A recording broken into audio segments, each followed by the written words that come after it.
Hello students, how are you? Today we are going to learn writing portion.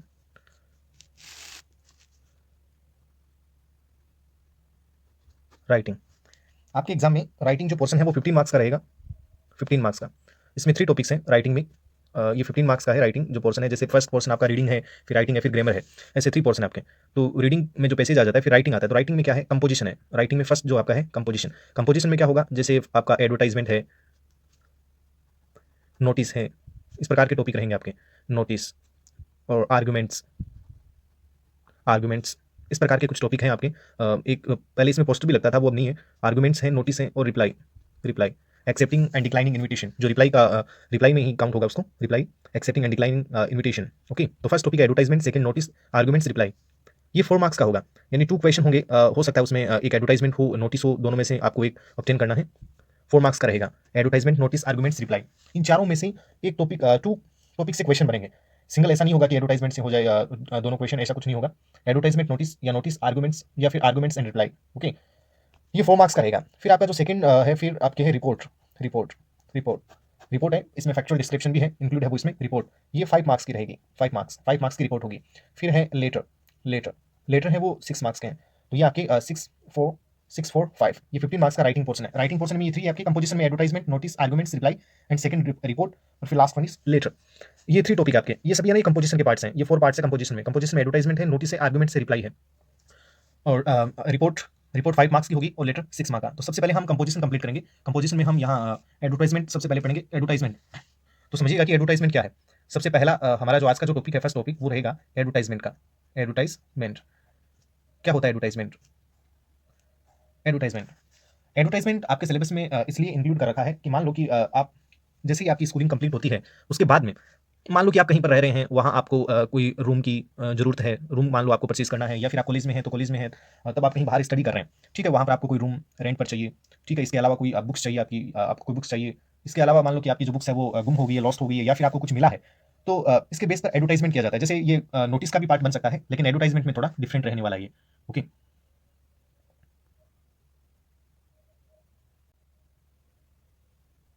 तो ये आपका advertisement इस type से रहेगा। एडवर्टाइजमेंट तो एडवर्टाइजमेंट में क्या होगा, कोई हाउस है उसको सेल करना है, ठीक है, कोई हाउस है उसको मान लो सेल करना है, या फिर आपको उसको परचेज करना है, या फिर कोई बुक है वो लॉस्ट हुई है, या फिर आपको कोई बुक फाउंड कोई प्राप्त हुई है। इस टाइप के एडवर्टाइज बनते हैं। तो सबसे पहले आज हम सेल एंड परचेजिंग कुछ पढ़ेंगे कि जैसे मान लो कि कोई बाइक है, कोई हाउस है, उसको सेल करना है, या फिर परचेज करना है, या फिर रेंट पर देना है, या फिर रेंट पर हमें लेना है। तो इस टाइप से ये एडवर्टाइजमेंट का ही पार्ट है, ये सेल एंड परचेजिंग करना, ठीक है। तो एडवर्टाइजमेंट में हम ये स्टडी करने वाले हैं आज, सेल एंड परचेज का। तो मान लो कि आपके पास कोई हाउस है, ठीक है, आपके पास कोई हाउस है, उसको मान लो कि आपको सेल करना है, उसको आपको सेल करना है।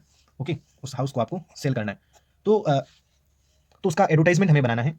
तो इसके लिए कुछ बातें आपको ध्यान में रखनी है। एडवर्टाइजमेंट कुछ ऐसा होना चाहिए जो अट्रैक्टिव हो। इसकी फर्स्ट फर्स्ट इसका रूल यही होता है कि एडवर्टाइजमेंट अट्रैक्टिव हो। ओके, जो डायरेक्ट रीडर के माइंड पर इफेक्ट डाले। नेक्स्ट नेक्स्ट बात आपको यहाँ ये ध्यान में रखनी है कि जो ग्रामर है इसको अवॉइड करना है, यानी ग्रामेटिकल एरर इससे कोई मतलब नहीं होता। मान लो कि आपने एडवर्टाइजमेंट बनाया है, वो जरूरी नहीं है कि जैसे न्यूज़पेपर में दिया जाते हैं एडवर्टाइजमेंट, तो न्यूज़पेपर में जो एडवर्टाइजमेंट दिया जा रहा है तो इसकी कोई गारंटी नहीं है कि नेक्स्ट पर्सन है उसको अच्छा खासा नॉलेज हो, इंग्लिश का, वोकेब का, इन सभी चीज़ का नॉलेज हो। ये जरूरी नहीं है कि ग्रामर उसको आ रही हो। तो एडवर्टाइजमेंट जो है उसमें आपको ग्रामर में जैसे बेसिक फॉर्म है उनका यूज़ करना है। जैसे सेकंड फॉर्म का यूज़ कर दिया आपने, फर्स्ट फॉर्म का यूज़ कर दिया, इस एम आर है, वोजवर है, हैज है, इस टाइप से आप कुछ यूज़ कर सकते हैं। बाकी वोकेब डायरेक्ट वोकेब यानी सिंगल सेंटेंस में कंप्लीट करना होता है, ताकि इसमें सबसे ज़्यादा इस बात का ध्यान रखना। मान लो कि आपने बड़ा सा कुछ लिख दिया, उसमें बहुत ज़्यादा आपने डिस्क्रिप्शन कर दिया, तो ये जरूरी नहीं है कि रीडर है वो उसको पढ़े। एकदम शॉर्ट एंड स्वीट होना चाहिए। उसके जो मेन जो वर्ड्स हैं, जैसे मान लो कि आपको हाउस को सेल करना है, तो हाउस अगर सेल करना है तो उसमें कौन सी बातें जो आपको ध्यान में रखनी है। जैसे मान लो कि हाउस सेल करना है, ठीक है, तो उसकी लोकेशन क्या है, आपको ये बतानी है कि वो लोकेशन क्या है उसकी, ठीक है, लोकेशन क्या है। इसके अलावा उसके अंदर फैसिलिटी क्या है, उसके अंदर फैसिलिटी क्या है। तो मेन जो फैसिलिटी है वो बतानी है, जैसे बालकनी हुई, इसके अलावा जो बेडरूम है वो कितने हैं, हॉल है या नहीं है, सेपरेट किचन है, मॉड्यूलर किचन है या नहीं, अटैच बाथरूम, वॉशरूम ये है या नहीं। तो जो घर के अंदर जितनी सारी जो फैसिलिटी है उनको बताना है, तो वो सिंगल सिंगल फैसिलिटी को वर्ड में लिखते जाना है। ये नहीं कि कंप्लीट उनका सेंटेंस बनाए, हर फैसिलिटी के लिए हम अलग से एक सेंटेंस बनाए, जो भी कंटेंट है उसके लिए अलग से कोई सेंटेंस बनाए, ये जरूरी नहीं है। सिंगल सेंटेंस में अपनी आंसर राइटिंग करनी होती है इसकी। तो एडवर्टाइजमेंट कुछ ऐसा होना चाहिए, जैसे मान लो कि अगर उसमें फैसिलिटी तो बहुत सारी है, जो फैसिलिटी को बस वन वन वर्ड से उसको डिस्क्राइब करते जाओ, फैसिलिटी को अलग से सेंटेंस नहीं बनाना इसमें, ठीक है। तो ये इसका ये सेकंड टिप्स, इसका सॉरी रूल यही रहता है कि हमें grammar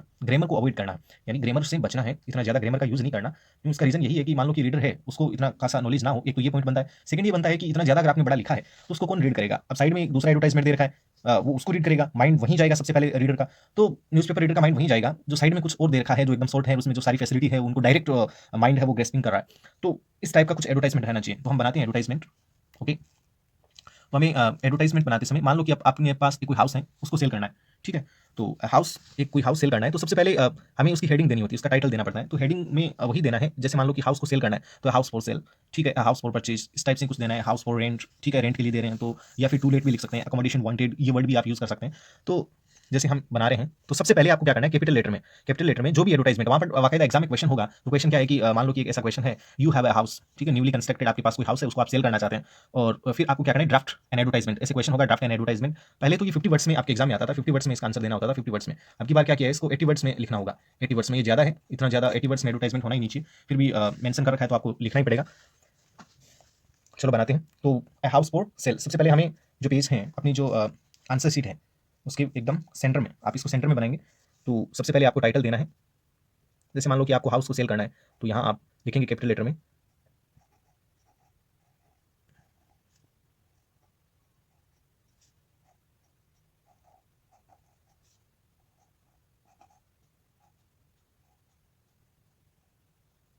a house for sale.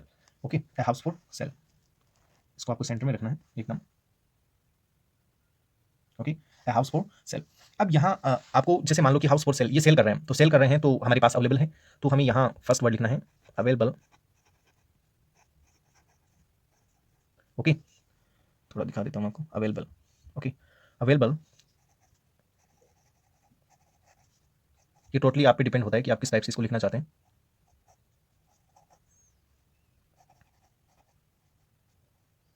Available A newly constructed house. Okay, अब यहाँ अगर हाउस न्यू है तो न्यूली कंस्ट्रक्टेड आप लिख सकते हैं। इसके अलावा ओल्ड स्टाइल में है तो ओल्ड हाउस आप यहाँ लिखेंगे। सेकंड हैंड है तो यहाँ सेकंड हैंड, इस टाइप से कुछ लिखेंगे आप। ओके, तो available newly constructed house. Okay, newly constructed house, house ना वहाँ फ्लैट है तो फ्लैट भी लिख सकते हैं आप, ठीक है।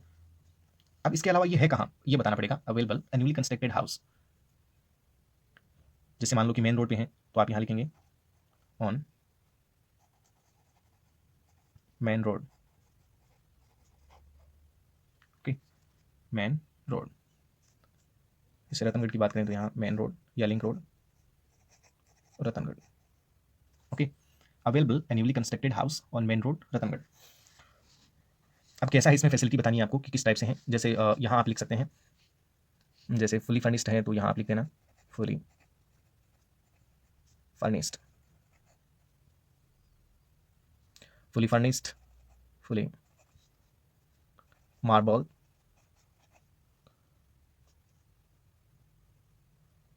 इसके अलावा वेल वेंटिलेटेड।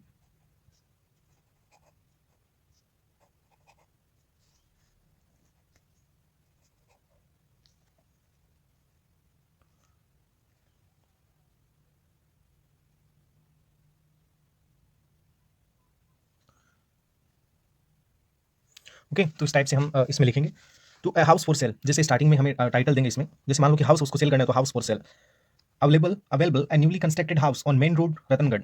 तो जो भी हमारे पास जिस टाइप का हाउस अवेलेबल है हम उस टाइप से उसको लिखेंगे। जैसे मान लो कि न्यूली कंस्ट्रक्टेड है तो आप यहाँ न्यूली कंस्ट्रक्टेड लिखेंगे। ओल्ड टाइप हाउस है तो ओल्ड टाइप हाउस लिखेंगे। यहाँ जैसे भी उसकी कंडीशन है वो कंडीशन यहाँ बतानी है। अवेलेबल वर्ड आप जरूर लिखिएगा, अवेलेबल ये सिंगल सेंटेंस है। ओके, हाउस हाउस लिख सकते हैं, फ्लैट है तो फ्लैट लिख सकते हैं। ऑन मेन रोड, जहाँ कहीं पर भी, जैसे यहाँ मैंने मेन रोड लिखा है तो आप मेन रोड लिख सकते हैं। इसके अलावा कहीं लोकेशन है तो वो लोकेशन आप लिख सकते हैं। तो इसमें कुछ नहीं है एडवर्टाइजमेंट में, जो भी हम हाउस सेल कर रहे हैं तो उसकी फैसिलिटी बतानी है, उसमें क्या क्या अवेलेबल है, बस इतना ही बताना है। और यही एडवर्टाइजमेंट है। मान लो कि हाउस हमें, मान लो कि कोई सेल कर रहा है और हमें परचेज करना है, तो परचेज करना है तो हम क्या एक्सपेक्टेशन करेंगे कि उसमें ये फैसिलिटी हो। तो वही वही बात है कि हमारे पास हाउस है तो हम सेल कर रहे हैं तो उसमें हमें ये फैसिलिटी सारी बतानी है कि जो जो उसमें अवेलेबल है वो सब आप बताएंगे।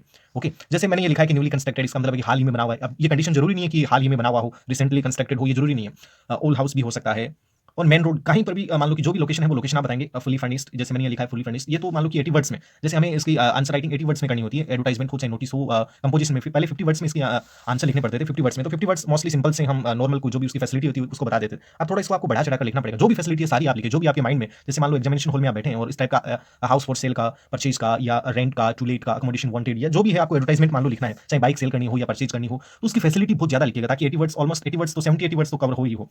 ओके, जैसे available newly constructed house on main road, यहाँ तक मैंने आपको बता दिया कि जो भी आपके पास हाउस अवेलेबल है वो आप लिखेंगे कि कहाँ पर है, उसकी लोकेशन आपको बतानी है। ये जरूरी नहीं है लोकेशन आप यहाँ ही बताएं, लास्ट में भी आप दे सकते हैं, ठीक है। फुली फर्निश्ड, जैसे फुली फर्निश्ड है, fully marble.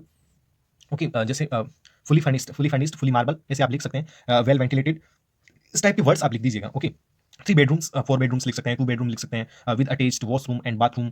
Washroom and bathroom दो अलग से आप चाहें तो 2 वर्ड्स लिख सकते हैं, और ये जरूरी नहीं है अटैच्ड वॉशरूम ही लिखें, अटैच्ड बाथरूम ही लिखें, आप इसकी जगह टॉयलेट वर्ड भी यूज कर सकते हैं। अलग से भी सेपरेट भी यूज कर सकते हैं कि सेपरेट वॉशरूम है, सेपरेट बाथरूम है, वो अटैच नहीं है। ये आप पे डिपेंड है कि आप कैसा लिखना चाहते हैं। जैसे 3 बेडरूम्स है with attached washroom and bathroom, दोनों में से कोई एक वर्ड यूज कर दो, वॉशरूम कर दो, बाथरूम कर दो, या सेपरेट बाथरूम कर दो, सेपरेट वॉशरूम कर दो। इसके अलावा डायरेक्ट टॉयलेट वर्ड्स हैं, आप काम चला सकते हैं। इसके अलावा लेट्स एंड बाथ लिख सकते हैं, वो अलग से लिखिए, चाहे कहीं से भी लिखें, आप यहाँ मेंशन जरूर कीजिएगा। Okay. One huge dining room, जैसे एक ह्यूज डाइनिंग रूम है, विशाल का एक डाइनिंग रूम भी है, वन ह्यूज ड्राइंग रूम है। इसके अलावा हॉल भी लिख सकते हैं, यहाँ एक अलग से भी आप मेंशन कर देना, one hall. Separate modular kitchen, separate kitchen लिख सकते हैं, अटैच्ड किचन लिख सकते हैं, मॉड्यूलर किचन लिख सकते हैं, ओल्ड स्टाइल किचन लिख सकते हैं। ये आप पे डिपेंड है। ओके। जैसे मैंने यहाँ लिखा सेपरेट मॉड्यूलर किचन, यहाँ पर जरूरी नहीं है कि आप ऐसे ही वर्ड यूज करें, सेपरेट ना यूज करके आप डायरेक्ट किचन लिख सकते हैं, लेकिन वर्ड शॉर्ट हो जाएंगे, फिर आपको वर्ड ज्यादा लिखने हैं, तो आप जहां तक हो सके उसको बढ़ाकर लिखें। Separate modular kitchen, best location लिख सकते हैं, फ्रेंडली नेबर्स लिख सकते हैं। ओके। तो बेस्ट लोकेशन आप बताएंगे यहाँ, फ्रेंडली नेबर्स, ये भी अलग से मैंने ऐड किया है, जरूरी नहीं है कि आप इसको मेंशन करें ही। बाकी बेटर रहेगा कि कौन नहीं चाहेगा कि उसका जो नेबर है वो फ्रेंडली ना हो, सभी यही चाहेंगे कि फ्रेंडली रहे। 2 बालकनीज, 3 बालकनीज लिख सकते हैं, सिंगल बालकनी लिख सकते हैं, 1 वरिंडा, यहाँ पर वरिंडा भी वर्ड यूज कर सकते हैं ताकि वर्ड आपके बढ़ जाए, यहाँ पर वर्ड लिमिट ज्यादा हो जाए।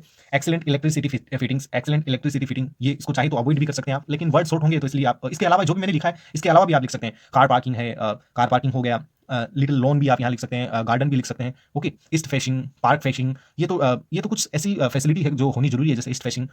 ओके। तो यहाँ ईस्ट फेसिंग लिख सकते हैं, पार्क फेसिंग लिख सकते हैं। इसके अलावा भी और भी आप वर्ड यूज करना चाहिए लिख सकते हैं। 24 आवर्स, 24/7 भी यहाँ वर्ड यूज कर सकते हैं। 24/7 hours water and electricity backup facility. Okay. यानी 24/7 water and electricity backup facility ना लिखे तो सप्लाई लिख सकते हैं। तो जैसे मैंने यहाँ लिखा बैकअप फैसिलिटी, बैकअप फैसिलिटी, यहाँ डायरेक्ट अगर आप 1 वर्ड लिखते हैं सप्लाई, तो वर्ड शॉर्ट हो जाएंगे, 80 वर्ड्स कंप्लीट नहीं होंगे। 70 प्लस तो होने ही चाहिए, 70 प्लस तो जरूर कीजिएगा, बाकी वर्ड्स काउंट तो किए नहीं जाएंगे, लेकिन फिर भी 70 प्लस हो। क्लोज टू मार्केट, मार्केट के बिल्कुल पास में है, क्लोज टू गवर्नमेंट स्कूल, इसके अलावा कोई यूनिवर्सिटी, कोई बैंक से भी आप लिख सकते हैं। Close to bus stand, railway station, या फिर इसके अलावा कोई इसकी जैसे ये वाला है क्लोज टू बस स्टैंड, इसके लिए आप अलग से भी कोई लाइन लिख सकते हैं। Nearest railway station, bus stand is 1 kilometre away, तो इससे कुछ वर्ड्स और बढ़ जाएंगे आपके। प्राइस अबाउट 50 लाख, प्राइस है वो इसके अकॉर्डिंग ही बतानी है। मान लो कि लिंक रोड पे है, मेन रोड पे है, तो 50 से ज्यादा ही होगी, इतनी अगर फैसिलिटी आप बता रहे हैं तो 1 करोड़ के आसपास होगी। तो प्राइस अबाउट और अराउंड, या अराउंड वर्ड यूज कर सकते हैं, price around 50 lakh. Okay. Interested buyers contact C colony Ratangarh, यहाँ पर आप कॉन्टेक्ट नंबर भी दे सकते हैं, जो कॉल होगा बिटवीन 7 AM टू 8 PM।